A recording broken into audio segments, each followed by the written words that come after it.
Hey everybody, and welcome to another edition of Board Games I Got Rid Of and Why. Now in this series I talk about games that I've previously had in my collection but for one reason or another no longer do. Now I've got another 10 games to talk about today, but before I do I want to give a shout out to the show's sponsor KIENDA.co.uk, who are my go-to online retailer, and if you use the link in my show notes or the QR code then you can get 5% off your first order. The first game I'm talking about today is Letters from Whitechapel. Now this hidden movement game was actually in my collection for many years, so I did get some plays out of this one, and out of all the hidden movement games I've played, I think this one is still my favourite one, as one person takes the role of Jack the Ripper. They're going around London trying to kill these prostitutes, and all the other players are police officers trying to track down Jack and trap him basically and find exactly where he is so he can be arrested. And it's got some nice simplicity to this one. There's no superfluous rules, there's no fiddliness, so it's quite nice and pure, which is what I want from a hidden movement style game, because all the other ones I've seen to play just are bolting more and more things on to try and differentiate them, whereas this one stays true to what a hidden role or hidden movement game should be. But I think more of a personal thing, I do find these games quite frustrating because Jack did have a few tools in his toolbox that could really throw the police off track, and it became quite difficult to recover from that. Yes, after a few rounds in the game you could probably narrow things down more and more, but the process was long and it took a long time to get to that point, and because of how long this one took, it did keep it from getting played. It was sat on the shelf for many months or even years at a time before it would get played again. And you know, with space being a premium, I need to be getting these games played regularly for them to warrant a place on the shelf. So you know, if I did have infinite space, this would probably still have its place on my shelf because I don't have another hidden movement game. But yeah, this one's just a little bit too long and just a little bit too frustrating for me personally. The next game I'm talking about is Mob. Now, Mob is a pretty unknown game actually. I believe the designer for this one was Dr. Steve Finn of Biblios fame, and this was another two-player only kind of tug-of-war game as you are deploying these gangsters on these different streets and having a bit of a face-off and you know, a little bit of worker placement, a little bit of track climbing. I absolutely hated this game. I did not like anything about it apart from the visuals, you know, very stylish and deluxified looking game. You know, it looked a really premium product, but the gameplay itself was very lacking. It was really rigid for me, and I got next to no fun out of this one at all. So I only played it once or twice, so my memories of the game is pretty hazy, but I just remember having a very negative impression of it. So therefore, of course, it was never going to stay. Next up, we have Hippocrates. Now Hippocrates is a strange one actually, because there were some things I really did not like about this game and there's some things I really did like about the game. And this was a kind of a contract fulfillment game, but it had this networking mechanism where you'd have to get the right doctor, the right kind of potions and treatments linked to the correct patients in order to cure them and get points, of course. And I love the way that all these tiles would slot together and you could use different doctors' specialities to cure these patients, sometimes even having to combine their powers together. I loved that part of the game, and for me that should have been the core focus of it. Now the problem was that to get to that fun part, there was a lot of hoops to jump through. Like, the drafting process to get the patients and the doctors was long and drawn out. It was fiddly and tedious, and it just seemed as all bolted on, and it definitely did kind of drag you away from the fun part of the game. So I really do feel this game needed to rebuild from the ground up, or rebuild focusing on that core mechanism, because it was definitely a fun game there and quite a cool little kind of spatial puzzle there. But the rest of it should have been simplified. It should have been a simple draft. It should have been some very simple tried and tested mechanisms, rather than going through all these motions just to get to the actual enjoyment of the game. So you know, for an hour-and-a-half game, that was not good enough, I'm afraid. So therefore it did not manage to hold its own on my shelf, and it had to go. Next up, I have Lawyer Up. Now if there was ever a game that I wanted to like, I think Lawyer Up might be right at the top of that list, because I love the theme and setting with this one, as one player is the kind of defense lawyer and one is the prosecution lawyer, and you're trying to sway the jury to believe your side of the story. And you're going to do that by playing cards and influencing the different jury members through this tug-of-war system. But unfortunately, this is the kind of tug-of-war game that I find immensely frustrating and a waste of time, because it seems like no matter what I do, you have a card to undo what I've just done. So what that means is that throughout the first kind of 3/4 of the game, all your turns are completely useless and, you know, complete waste of time, because the only thing that matters is the situation of those jury members at the end of the game. So again, it's all just a time-wasting exercise, going back and forth until when it actually matters. And because it's quite a long game, not terribly long, but too long for what it is, that was just not good enough. And yeah, another game that I'd love to see reworked. I'd love to see that theme and setting really explored and have a deep dive into how to make it work mechanically, but this was just not it. Despite a reasonably valiant effort, I just don't think it pulled it off at all. Next up, we have the Guild of Merchant Explorers. Now, this is essentially a flip and write style game, as you're flipping these cards, which will reveal a territory, then you're placing these cubes rather than actually writing down on this big map, which has been broken down into these hexes. It's kind of an old school cartography style map that looked very cool on the table. And then you're kind of reaching out and spreading out, reaching new places to get points in different ways, essentially, covering territories, all that good stuff. Now, I actually did like the game a lot, and I actually think this game did itself a massive disservice by the way it was published, because basically when you rather than having actual a pen and paper and actually just writing and scribbling it out with ease, this one you would place these cubes down and the map itself would become extremely congested and fiddly, and if you've got like big fingers or if you're a bit of a clumsy person, then it's going to be an absolute nightmare to manage, because everything is just so small, whereas it could have just been a bit of paper and you could be ticking boxes off as you go. I also felt like it did go on a little bit too long for what it was. So I think this one really did get in its own way to be a kind of an evergreen game, really, because it did have a lot of good things going on. It was probably one of the best flip and write style games that I've played. But for those reasons, just pure usability issues, that I just wasn't going to play it anymore, because it was just too much of a nightmare to get it to the table and actually, keep it going and actually keep on rejiggling things around.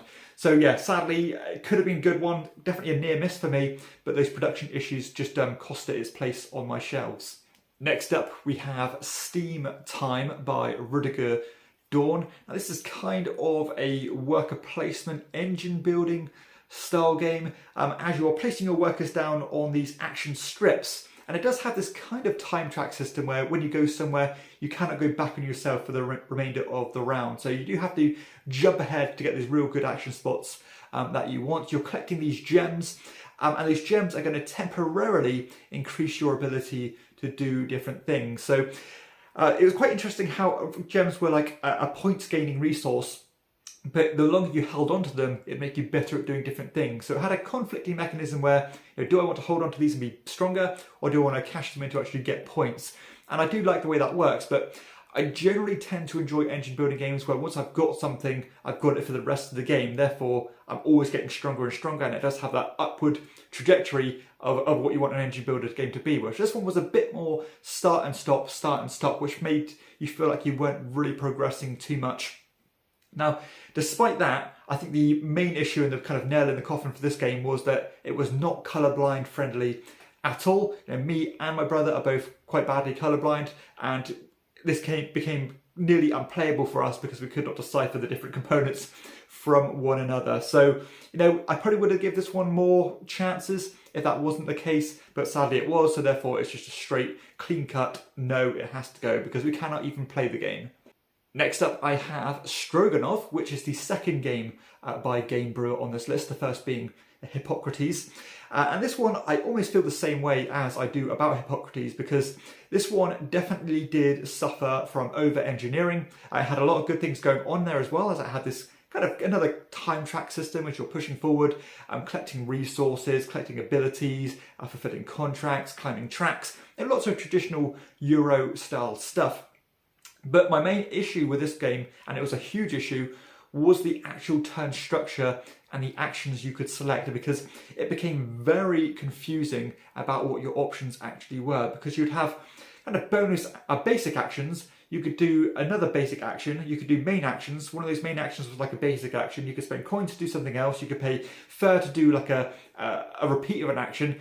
Tons of different things where you had to kind of go through this advanced flowchart to know what you could even do and what you were capable of. Where it would have benefited much more if you had a very simple action selection system where it said, you know, your options are this, this, and this on your turn. Those are the games that I like. They're much easier to teach, they're much more playable, and this one you'd have to kind of relearn the game each time you played it, because, not because it's terribly complex, but because it is so fiddly and needlessly so. So if you're interested in this one, because it does look lovely, production quality isn't the best, but it does look nice. I would recommend you check out my review of this one, because I do go into some detail about that action selection system, which is just, again, completely over-engineered and overwrought. And that was enough for me not to keep it anymore.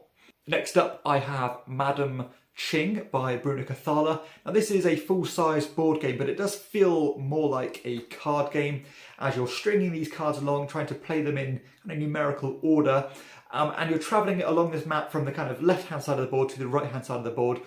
And as you do, you're kind of falling down in this kind of downwards diagonal pattern, trying to get as far as you can and collect these points cards. Now, the game was fine, and I did like this degree of forward planning where if you'd run out of cards, you'd decide to keep some back for the next round so you can go further later.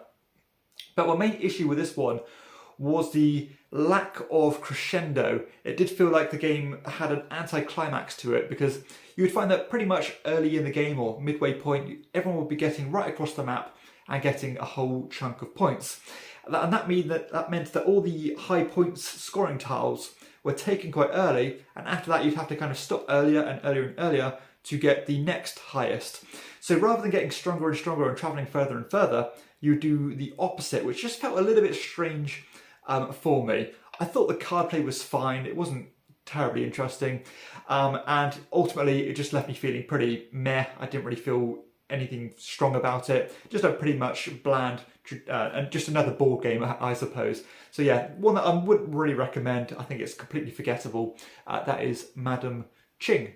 Penultimately, we're talking about Pay Dirt, another game with a cool theme as you are harvesting this dirt and trying to drag out these gold nuggets from that dirt. You've got this kind of heavy equipment, you're constantly improving your equipment to make you more efficient and faster at doing it. So I love the premise of this one, very logical in the way that it worked. However, it did have some very obvious issues. The first of which is quite minor, which meant that when you drafted these new kind of upgrade cards, they weren't in a layered deck, meaning that sometimes the best cards would come out early, and you'd get those cards and then never go back to that worker placement spot, therefore rendering that part of the game board pretty much void.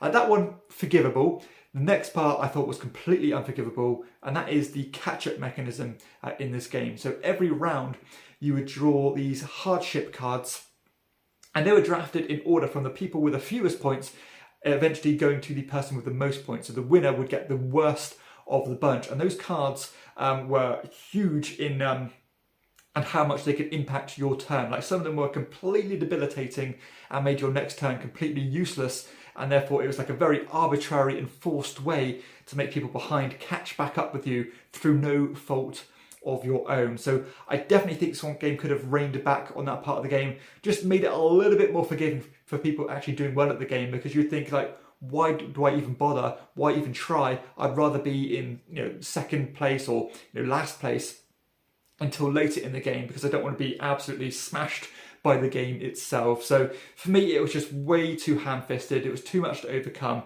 and just not subtle at all. So therefore, Pay Dirt had to go. And the final game I'm talking about today, and it's probably my favourite of the bunch, this is Okanagan. So Okanagan is actually a really nice hybrid tile placement, area control, set collection, contract fulfillment style game. So it does all those things, but it blends them together in a very nice way as you're drafting these tiles, playing them on a communal map, and then you're placing one of three different types of these pieces you're using to control these regions. Some would kind of touch all the different regions on the tile, some would be in very specific locations, and some would go in the border between two different types of terrain. And then you are trying to basically have the majority in order to collect the tokens in those terrains in order to complete endgame contracts. That's pretty much the flow of the game, and I liked pretty much everything about it except one thing, and that is the way that there were certain points in the game and certain abilities you could use to draft new endgame scoring cards, which were generally, divided out at random. And sometimes you'll be collecting these tiles, you'll draw one of these new cards, and it will not match your tokens you've collected at all.